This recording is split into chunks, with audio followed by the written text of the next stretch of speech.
Hello class. हम computer architecture का subject discuss करने जा रहे हैं। कंप्यूटर आर्किटेक्चर, देखो आर्किटेक्चर का मीनिंग ही क्या है? डिज़ाइन।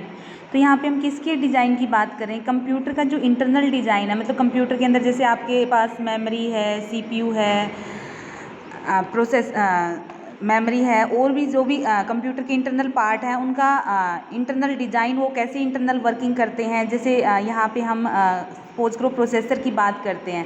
प्रोसेसर के डिज़ाइन में हमारे पास क्या क्या आता है? प्रोसेसर सीपीयू के अंदर हमारे पास रजिस्टर्स होते हैं, अलग अलग टाइप के बसेस होती हैं डेटा को पास करने के लिए। माइक्रो ऑपरेशंस कौन कौन से परफॉर्म कर सकते हैं हमारा सीपीयू, मशीन इंस्ट्रक्शन कौन कौन सी है वहाँ पे। तो ये सब हमें यहाँ पे डिस्कस करना है कंप्यूटर का आर्किटेक्चर। तो ये अपना पूरा का पूरा सब्जेक्ट कंप्यूटर के आर्किटेक्चर से रिलेटेड है। अब देखो, सबसे पहले अगर हम बेसिकली बात करें तो अपने कंप्यूटर में 2 पार्ट्स होते हैं, सीपीयू एंड मेमोरी। अब मेमोरी पे अगर पहले बात करते हैं, देखो मेमोरी अपनी यहाँ पे मेमोरी को डिवाइड करके दिखाया हुआ है। मेमोरी को हमने यहाँ पे मेमोरी को क्या दिखाया हुआ है? डिवाइड किया हुआ है। हर एक जो आपका अलग अलग लोकेशन है, ये हर इसको क्या बोलते हैं? वर्ड। ये एक मेमोरी का वर्ड है। हर एक लोकेशन को हम क्या बोलेंगे? यहाँ पे वर्ड है ये मेमोरी के। और इसको हम आइडेंटिफाई कैसे करेंगे? देखो हर एक वर्ड का यहाँ पे, हर एक वर्ड का हमारे पास एक यूनिक एड्रेस है ना। जैसे फर्स्ट वर्ड है उसका एड्रेस 0 है, सेकंड वर्ड का 1 है। तो यहाँ पे हमने जैसे कोई भी इंफॉर्मेशन, आपने सपोज करो कोई डेटा स्टोर कर दिया है, तो ये डेटा हमें कैसे मिलेगा? तो इसके एड्रेस की हेल्प से हम उस एड्रेस पे हमारा सीपीयू उस एड्रेस से उस डेटा को उठा के ला सकता है। तो ये हमारी जो मेमोरी है वो किस में डिवाइडेड होती है? वर्ड में। हर एक मेमोरी का लोकेशन एक वर्ड कहलाता है और हर एक वर्ड का एक यूनिक एड्रेस है। तो अब देखिए, अगर हम देखो ये अपना यहाँ पे एक कंप्लीट वर्ड दिखाया हुआ है।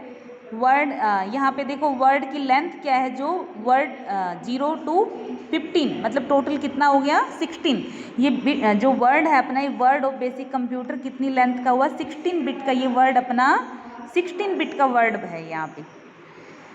इसके बाद नेक्स्ट टॉपिक है अपना इंस्ट्रक्शन कोड। इंस्ट्रक्शन कोड, देखो इंस्ट्रक्शन क्या होती है? जैसे सपोज करो आपने कंप्यूटर में कोई प्रोग्राम लिखा होगा। प्रोग्राम में जैसे हम लिख देते हैं a+b c=a+b, इस टाइप। जो ये कोई भी कंप्यूटर की लाइन है वो एक इंस्ट्रक्शन है, ठीक है। ये एक इंस्ट्रक्शन है और इसको कंप्यूटर में हम कैसे स्टोर करते हैं? इंस्ट्रक्शन कोड की हेल्प से हम इसको कंप्यूटर में रिप्रेजेंट करते हैं। तो जो इंस्ट्रक्शन कोड है आपका, देखो इंस्ट्रक्शन कोड है वो 2 पार्ट्स में डिवाइडेड होता है, ओपी कोड एंड एड्रेस। अब यहाँ पे देखो अपनी जो ये इंस्ट्रक्शन हम डिस्कस करें a+b, यहाँ पे जो प्लस का ऑपरेशन है, जो प्लस ऑपरेशन है, ये क्या है आपका? ओपी। इसका एक ओपी कोड होगा। कोई भी ऑपरेशन होता है उसका, कि प्लस है, मल्टीप्लिकेशन है, डिवीजन है, कोई भी ऑपरेशन है उसका एक ओपी कोड होता है। और जो ये ऑपरेंड है आपके ए, बी एंड सी, ये सब क्या है? ऑपरेंड। हर एक ऑपरेंड को किसी न किसी एड्रेस पे स्टोर किया जाता है। इसलिए जो अपना इंस्ट्रक्शन कोड है उसमें 2 पार्ट होते हैं, ओपी कोड। ओपी कोड किसके लिए होता है? ऑपरेशन के लिए, जैसे प्लस, मल्टीप्लिकेशन, डिवीजन।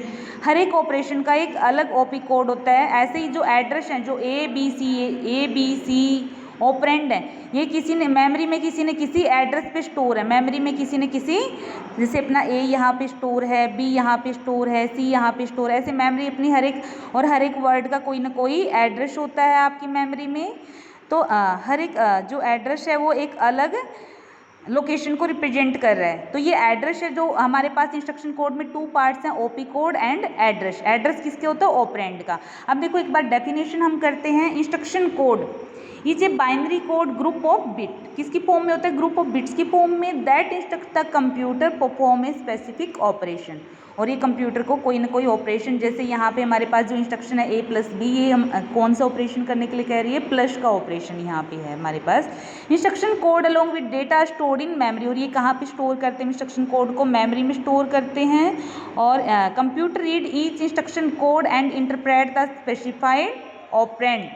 कंप्यूटर क्या करे? Operation and then execute the operation. पहले क्या करेगा? कंप्यूटर इंस्ट्रक्शन कोड को रीड करता है, उसके बाद इंटरप्रेट करता है कि यहाँ पे हमें कौन सा ऑपरेशन परफॉर्म करता है। उसको इंटरप्रेट करता है, मतलब उसका मीनिंग निकालता है, और उसके बाद उस ऑपरेशन को परफॉर्म करता है by issuing a sequence of micro operation. Micro operation भी एक नई टर्म है जो हम आगे डिस्कस करेंगे। माइक्रो ऑपरेशन क्या होता है? जैसे आपको कोई भी ऑपरेशन हम कंप्यूटर में करते हैं तो वो एक मतलब अकेले में नहीं होता, उसको है ना मल्टीपल स्टेप में, छोटे छोटे स्टेप में किया जाता है, मतलब छोटे छोटे माइक्रो ऑपरेशन की हेल्प से अपना एक ऑपरेशन कंप्लीट होता है।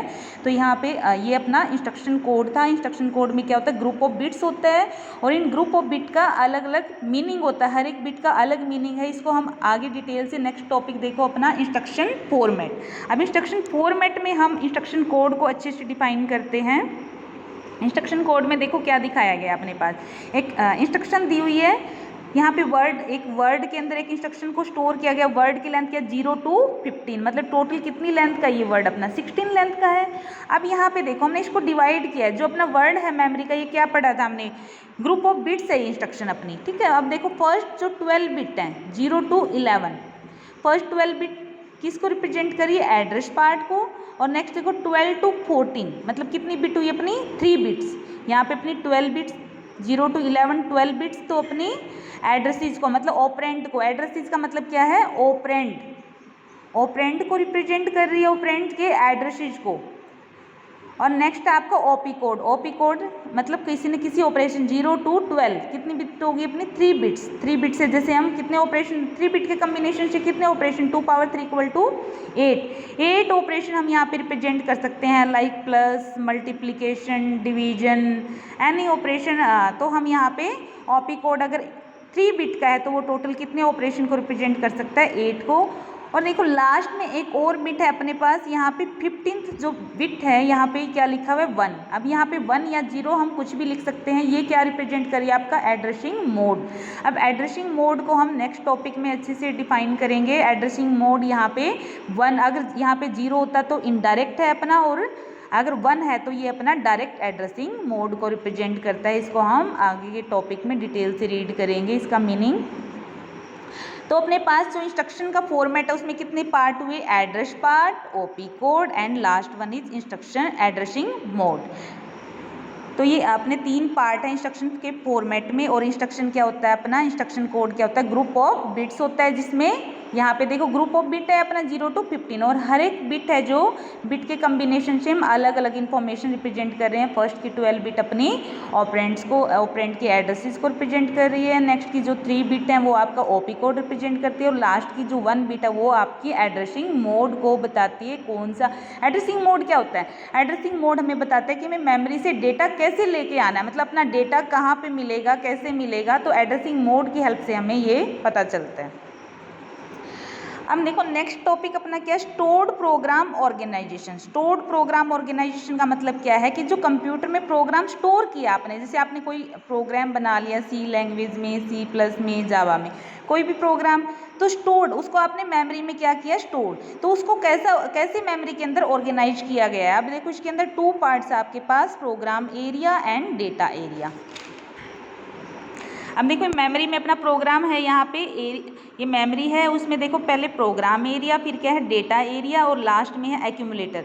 अब देखो प्रोग्राम एरिया का मतलब क्या है, जहाँ पे आपने प्रोग्राम को स्टोर किया है। इंस्ट्रक्शन क्या होता है, अब जैसे कोई प्रोग्राम है, प्रोग्राम क्या होता है, अगर आपने प्रोग्राम की डेफिनेशन पढ़ी है, सेट ऑफ इंस्ट्रक्शंस।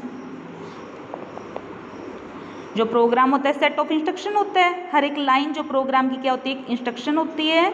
तो यहाँ पे प्रोग्राम एरिया में कोई भी प्रोग्राम, जैसे आपने सी में कोई प्रोग्राम बनाया है, ठीक है, तो वो प्रोग्राम यहाँ पे स्टोर होगा।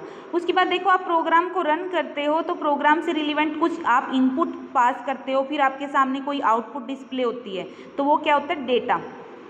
तो ये आपका जो डेटा है वो प्रोग्राम के साथ स्टोर नहीं करते, उसको मेमोरी में अलग लोकेशन में स्टोर किया जाता है और उसको क्या बोलते हैं, डेटा एरिया, जहाँ पे अपने ऑपरेंड, मतलब जैसे ए बी सी, इनकी वैल्यूज़ कहाँ पे आपको मिलेगी, डेटा एरिया में। और प्रोग्राम एरिया में आपको वो प्रोग्राम मिलेगा, कोई भी लैंग्वेज का प्रोग्राम हो सकता है।